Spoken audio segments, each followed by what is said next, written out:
오늘은 저번에 이어서 이 절권도에 대해서 얘기를 하는데, 물론 이제 명치상 절권도의 기본 베이스로 대응하지만, 절권도를 넘어서 제일라이프의 이름으로의 그 커리큘럼, 그러니까 건강해지고 본인이 살아남을 수 있는 기회와 퍼센트를 증가하는 것에 목적을 둬서 어떻게 보면 절권도이기도 하지만 어떻게 보면 전반적인 제일라이프의 한 스타일, 하나의 교육과정이라고 말씀드릴 수가 있습니다.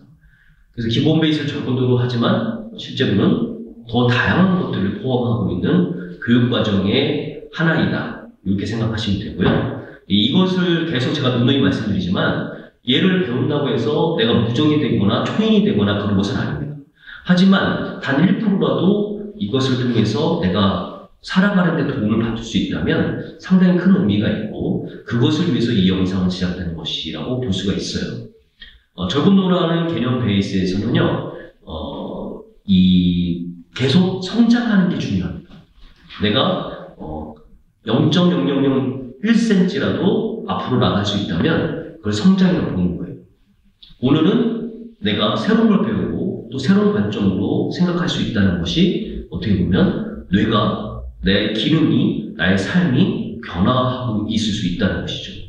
이 치안적인 부분, 또 이 치안을 위해서 내가 건강한 삶을 위해서 운동하는 것, 그 다음에 그것을 위해서 또 이제 정신적인 멘탈을 위해서 성경적인 것을 배워야 되는 것들, 그 다음에 또 한 부분에서 좋은 표현을 위해 소리를 배우는 것들, 다 중요한 것이라고 볼 수가 있어요.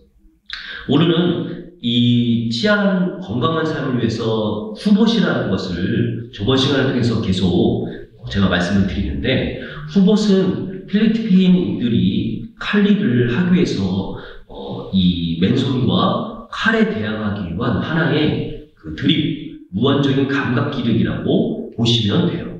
무한적인 감각 기르기는 왜 중요하냐면, 내가 생각을 하거나 내가 어떤 고민을 하는 것이 있다면 반드시 상대방의 나쁜 계획과 공격에 내가 당할 수밖에 없다는 거예요.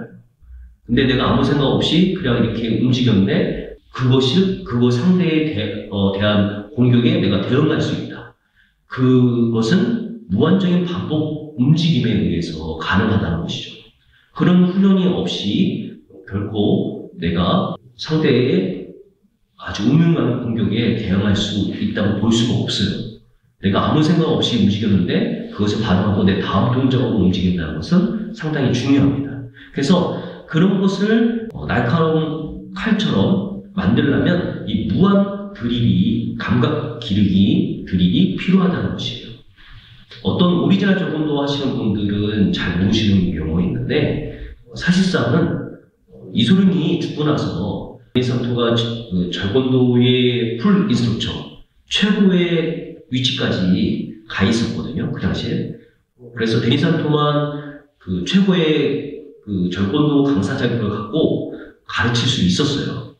뭐 태도원이라든지 혹은 여러 이제 절권도 관련된, 혹은 준판쿠, 이소룡의 이름이 진번이죠. 그거를 이제 영어식으로 얘기하면 준판이라고 하는데, 이진번의 이소룡의 원래 이름은 이진번이죠. 이진번의 이름을 이제 영어로 하다 보니까 준판, 그죠? 준판 혹은 이렇게 표현을 하는데, 이진번이 만든 쿠를 배웠던 사람들이 나도 절권도 자격증을 달라고 했을 때 이소룡은 아니라고 얘기했었어요.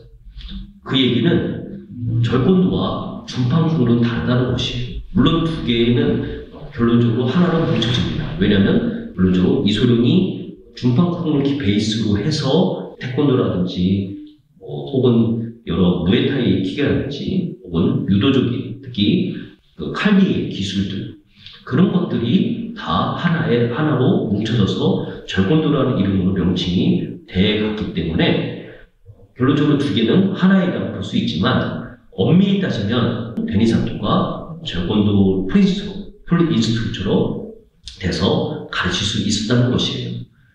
그래서 당연히 이 칼리라는 것이 개념이 들어갈 수밖에 없는 것이고, 데니산토가 가르쳤을 때는 당연히 이소룡한테도 칼리를 가르쳤다는 것이에요. 그래서 쌍절곤, 흔히 소위 말하는 그 쌍절곤이라는 그 개념은 칼리에서 나온 것이고, 그것을 데니산토가 정확하게 알려주면서 이소룡은 또 그 칼리의 무수히 있는 그 기술들 혹은 여러 가지 긴 창이라든지 짧은 뭉툭한 혹은 여러 가지 단검, 장검 이런 부분들을 5가지로 줄여서 자기만의 또 다른 칼리 스타일로 만들었다는 건 사실이에요. 근데 오리지널 하시는 분들이 그 부분을 잘 모르셔요. 이소룡이 하는 그 오리지널 스타일도 있지만 칼리라는 그 개념은 당연히 들어갈 수밖에 없다. 이 개념을 좀 아셔야 된다는 것이고, 그래서 후벗을 통해서 손기술을 하고, 이소룡이 죽었을 때 대리산도는 상당히 또 되게 우울하고 힘든 시기가 있었죠. 왜냐하면 자기가 믿었던 최고의 빠르다고 했던 사람이 33살이라는 나이에 죽었을 때 절망감이라는 것은 상상을 할 수가 없어요. 그래서 힘든 시기를 겪고 나서 이 세상에 이소룡처럼 빠른 사람들이 있을까 하고 자기의 원류를 찾다가 칼리 고수들을 보게 된 거예요. 그리고 칼을 쓰는 걸 보고 스틱을 쓰는 걸 봤을 때에 이소룡의 주먹보다 2~3배 빠른 걸 그가 깨닫게 된 것이고, 파워 또한 타이어를 박살낼 정도로 엄청난 충격의 능력이라는 것을 그가 다시 한번 깨닫게 됐죠.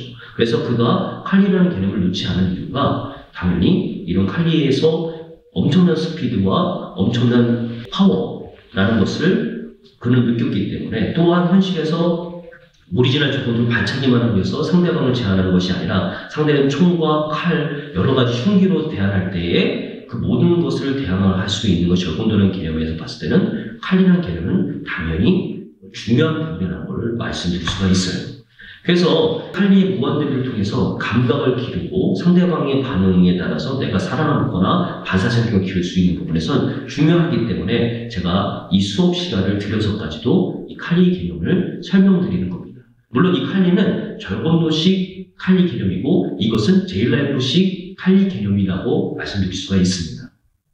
우리 친구를 통해서 한번 설명을 드리도록 할게요. 여기서 보면은 저번에 보셨다시피 여기서 공격이 오면은 그렇죠? 핑거잽을 공격하고 돌려서 그렇죠? 트랩하고 다시 받아주고 트랩하고 다시 하죠.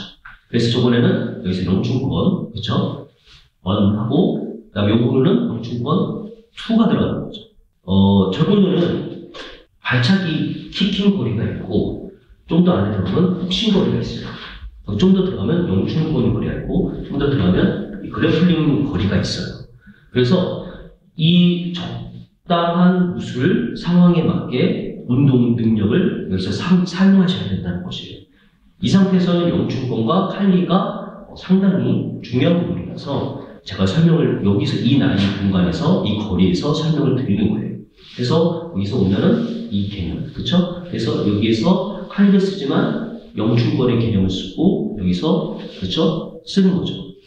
변형이 있다면 실제로 이것은 하나의 형식이고 변칙적인 부분들이 솔직히 절권도는 되게 많아요. 특히 제일라이프에서는 한국형이기 때문에 미국은 상대방이 칼을 쓰거나 혹은 내 집에 들어왔을 때 내가 그 사람을 아주 잔인하게 죽여도 미국 법에서는 과잉 방어로 말하는 경우가 흔치 않아요. 근데 한국은 그렇지 않다는 것이에요. 그래서 이 사람이 나를 공격해 왔을 때 그냥 이런 간단한 따기를 때린다든가, 물론 따기를 때릴 거리에서 내가 벗어나야 되겠죠. 근데 피치 못해서 따기를 한다면 반응이 이렇게 이루어져야 된다는 거예요. 그래서 어떻게 해요? 돌려가지고 내가 다음 동작으로 눈을 공격한다든지 잡아서 박치기로 박는다든지 이런 동작이 이루어질 수 있어요. 그렇게 하기 위해서는 여기서 기본적으로 연습을 하는 거죠. 천천히, 그렇죠, 이렇게.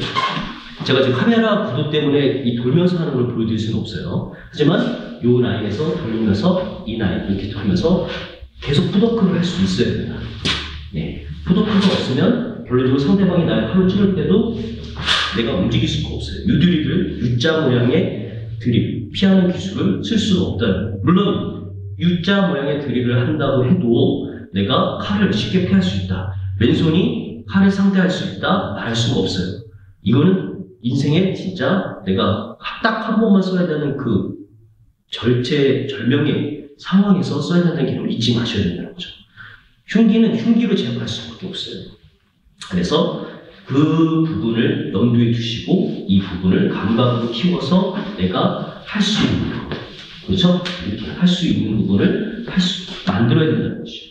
이 상황에서도 이렇게 할 수 있게, 그렇죠?